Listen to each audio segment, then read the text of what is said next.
Hindu editorials and articles के तहत आज हम द हिंदू में 1 अगस्त 2026 को छपे एक आर्टिकल को लेते हैं जिसका टाइटल है celebrated at birth pushed into sex work.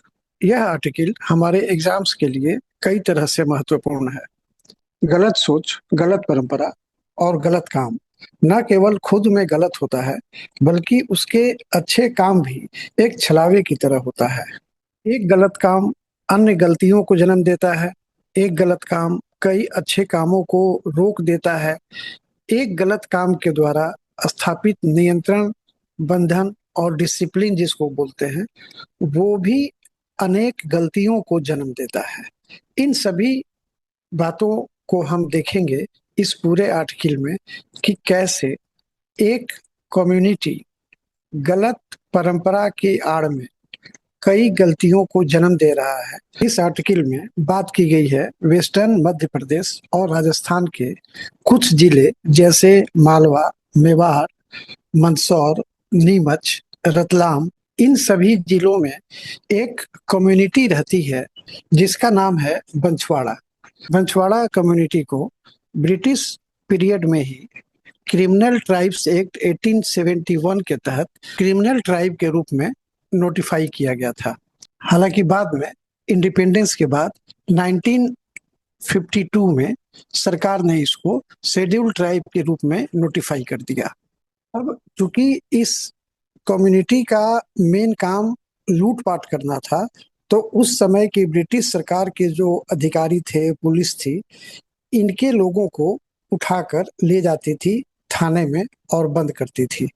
और जब उनके परिवार वाले जाते थे या वो जब अपने को रिहा करने की मांग करते थे, तो वो उनके यहाँ की लड़कियों की मांग करते थे कि हम छोड़ देंगे, लेकिन उसके बदले में आपको अपनी लड़कियों को, अपने यहाँ की महिलाओं को हमारे यहाँ भेजना पड़ेगा कुछ समय के लिए। और फिर उनका वो सेक्सुअल एक्सप्लॉयटेशन करते थे। क्योंकि इस कम्युनिटी के ज्यादातर लोग गरीब थे, तो वो पैसा नहीं दे सकते थे, वो उनके पास और कुछ नहीं था, तो पुलिस के द्वारा उनके यहाँ की महिलाओं की मांग की जाती थी। और इस तरह से इस पूरे कम्युनिटी ने लूटपाट तो नहीं छोड़ा, बल्कि एक ऐसी परंपरा की नींव डाल दी जो कि उस समाज में जन्म लेने वाली लड़कियों के लिए आने वाले दिनों में अभिशाप के रूप में बन गया। हालांकि इसको अभिशाप के रूप में लेने वाले कम ही लोग हैं उस समाज में, और लोग उसको एक स्थापित परंपरा और एक जीवन शैली के रूप में अपनाने लगे हैं और अपनाते रहे हैं। हमने आपको शुरू में ही कहा था कि इस तरह के गलत काम करने वाले लोगों के अच्छे काम भी एक छलावे की तरह होते हैं, एक वेस्टेड इंटरेस्ट के लिए किए जाते हैं। आज जब पूरी दुनिया में, खासकर हमारे भारत के कई क्षेत्रों में, लड़कियों के जन्म को अच्छी दृष्टिकोण से नहीं देखा जाता है, लड़कों के मुकाबले लड़कियों को खाना पीना या पोषण तत्व से वंचित रखा जाता है, इस बछवाड़ा कम्युनिटी में लड़कियों के जन्म को उत्सव के रूप में मनाया जाता है। लड़कों के मुकाबले उनको ज्यादा न्यूट्रिशन दी जाती है ताकि वो आगे चलकर इस अनैतिक पेशा में शामिल हो सके और अच्छी कमाई कर सके। इस कम्युनिटी के अभी करीब 25,000 की आबादी है और ये 78 जिलों में फैली हुई है जो कि इस काम में संलग्न है। एक तो इस गलत काम के कारण लड़कियों की शिक्षा लोग नहीं होने देते हैं। 8वीं 9वीं के बाद वो उनको स्कूल से निकाल देते हैं और इस अनैतिक परंपरा में, पेशा में उसको शामिल कर देते हैं। जो जो बुजुर्ग लोग हैं, जो 25-26 साल से ऊपर की महिलाएं हैं और जो पुरुष हैं, वो उनकी दलाली के रूप में काम करते हैं और उससे वो पैसा कमाते हैं। एक एनजीओ जन शौर्य सोशल वेलफेयर डेवलपमेंट के हवाले से इस आर्टिकल में बताया गया है कि लड़कियों के लिए 300 रुपया चार्ज किया जाता है 10 मिनट के लिए, 1,000 1 घंटे के लिए, 6,000 एक पूरी रात के लिए। और जो पुरुष या बड़ी उम्र की महिलाएं अगर जो क्लाइंट को लाती हैं, वो 100 रुपया 200 रुपया ब्रोकरेज के रूप में लेती हैं। और इस तरह से इन लोगों को इस इकोनॉमिक सिस्टम को क्रिएट करके अपना ये जीवन यापन कर रहे हैं। और ये इतने इसमें रच बस चुके हैं कि किसी भी अच्छाई को भी ये आने नहीं देते हैं। इस काम के लिए इन लोगों ने एक फेवरेबल इंफ्रास्ट्रक्चर भी बना रखा है। क्योंकि जब लूटपाट करते थे और जब ये काम जो वेश्यावृत्ति में ये लोग आए, तो ये लोग ट्रक ड्राइवरों के साथ ट्रकों में भी लड़कियों को भेजते थे। और इस कार्य को भी और बढ़ाने के लिए इन लोगों ने हाईवेज के किनारे अपने जमीन खरीदने शुरू किए। और वहां पर जो रूम है उसमें सारी सुविधा, फैन, एसी, बेड, ये सब चीज ये लोग उसमें करके रखते थे। हालांकि ये लोग कुछ पिम्प्स के माध्यम से, कुछ दलालों के माध्यम से ये लोग बाहर भी भेजते थे। लेकिन बाहर भेजने में कई बार लड़कियों के साथ हिंसा हुआ और लड़कियां असुरक्षा में पड़ गई। तो जाहिर है, बड़े लोगों को, जो इस समाज के जो बड़े लोग हैं, उनको ऐसा लगा कि इससे जो है बहुत ज्यादा घाटा हो जाएगा। अगर लड़कियां ही नहीं रहेंगी तो हमारी आमदनी कहाँ से होगा। तो ये लोग बाहर नहीं भेजते हैं, अपने ही यहाँ सारी सुविधा को उपलब्ध कराने की कोशिश करते हैं। ऐसी बात नहीं है कि समाज के स्टेक होल्डर्स द्वारा इनको हेल्प करने की कोशिश नहीं की जाती है या इनको समझाने की कोशिश नहीं की जाती है। लेकिन समस्या ये है कि जब किसी चीज को कोई गलत समझे, तब उससे बाहर निकलने की कोशिश करता है।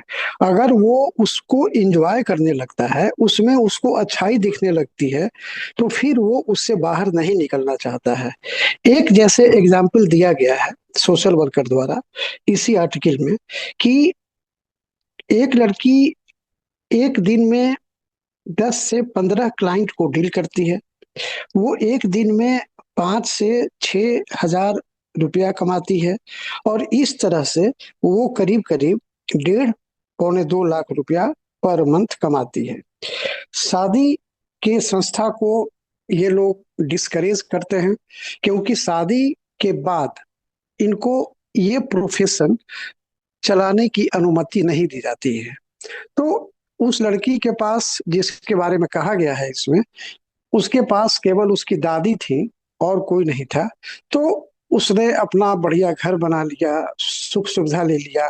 और कई बार कई एनजीओ द्वारा उनको कहीं काम पर भी लगाया जाता था, तो उनको ज्यादा पैसा मिलता नहीं था। मुश्किल से 6,000 रुपया, 7,000, 10,000 रुपया पर मंथ का मिलता था, जो कि उनका एक दिन का आमदनी है। तो वो उसमें काम करना नहीं चाहती थी। वो इसी में रहना चाहती थी और इसी में आगे बढ़ना चाहती थी। दूसरा चीज कि सरकार की तरफ से भी कई बार कोशिश किया गया। तो सरकार की तरफ से कोशिश किया गया तो आपको पता है कि उसमें कई तरह की समस्याएं आती हैं। एक तो जो ऑफिसर की नियुक्ति की जाती है, उसमें उसकी बहुत गहरी रुचि नहीं होती है। तो एक फोटो अपॉर्चुनिटी और एक खानापूर्ति के अलावा उसमें कुछ होता नहीं है। और कई बार एलोकेशंस वगैरह भी, मतलब फंड वगैरह भी गवर्नमेंट द्वारा एलोकेट करने में दिक्कत की जाती है। तो ये सारी चीजें इसमें बताई गई हैं। एक दो डिस्ट्रिक्ट मजिस्ट्रेट्स के हवाले से भी इसमें बातें कही गई हैं। जैसे अदिति गर्ग और हिमांशु चंद्रा के हवाले से इसमें बताया गया है कि इन दो कलेक्टर्स ने अपने एंड से कई बार कोशिश किया। अब जैसे कि अ, अदिति गर्ग का कहना है कि उन्होंने कई बार प्राइवेट स्कूल्स में यहाँ की लड़कियों को, इस समुदाय की लड़कियों को टीचिंग या नॉन टीचिंग के रूप में रखवाया। लेकिन प्रॉब्लम ये होता था कि जहाँ पर इनको एक तो कोई रखना नहीं चाहता था, और कोई रखता भी था तो उसको ये डर बना रहता था कि वहाँ का माहौल ये लोग खराब कर देंगे और उनकी संस्था के प्रेस्टीज को चोट ये पहुंचेगी। तो इस तरह से वहां भी ये लोग नहीं रख पाते थे। हिमांशु चंद्रा जो कि कलेक्टर थे नीमच में, उनका कहना है कि एक तो पॉलिसी प्रॉब्लम भी है। पॉलिसी प्रॉब्लम इसलिए है कि उनका कहना है कि सरकार का कोई भी जो बेनिफिट होता है वो उसके कास्ट और कम्युनिटी पर बेस्ड होता है। अब ये लोग जब कास्ट सर्टिफिकेट बनवाने जाते हैं तो सरकारी अधिकारी, चूंकि हमारे यहाँ पॉलिसी है कि फादर के आधार पर ही कास्ट का निर्धारण होता है, और इनके फादर का पता नहीं होता है, तो इनको कास्ट सर्टिफिकेट बनवाने में भी काफी परेशानी होती है। हालांकि अ, इन्होंने, मतलब कि हिमांशु चंद्रा ने ये बताया कि कई बार हम लोग उनके पुश्तैनी जाति के आधार पर भी उनको जाति प्रमाण पत्र दिलवाने की कोशिश करते रहे, लेकिन बहुत ज्यादा ये आगे नहीं बढ़ सका और लोग इसमें रुचि भी नहीं लेते थे। यहाँ तक कि एक लड़की, जो कि इस समुदाय की एक लड़की की दोस्त थी, उसने कहा कि हमने अपने स्तर से अपनी फ्रेंड को इस दलदल से निकालने की कोशिश की। अब परिस्थिति ये हुआ कि उसके फादर मदर हमारे फादर मदर से आके लड़ने लगे। हालांकि उसने कहा कि मेरी खुशकिस्मती है कि मेरे फादर मदर हमारा साइड लिए और उस लड़की के फादर मदर को समझाए और उनको थोड़ा सा कड़ाई भी बरते, और आज वो लड़की पढ़ रही है हायर क्लास में। तो इस तरह की स्थिति उसमें बनते रहती है।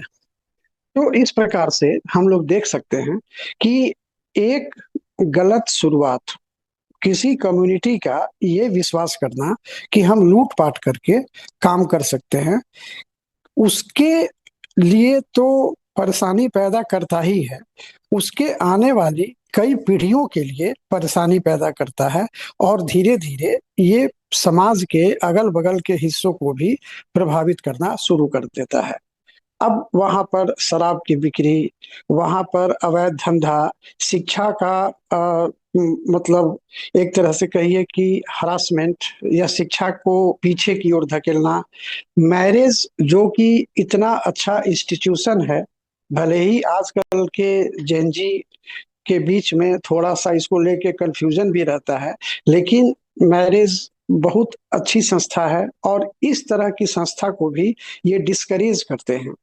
तो आप देख सकते हैं कि इसमें कई गलतियां जो हैं निकल कर आ रही हैं, और इसीलिए हमको अपने सोच को बदलना होगा, अपने तौर तरीका को बदलना होगा, और इस तरह के जो उदाहरण है उससे हमको सीख लेकर आगे काम करना होगा।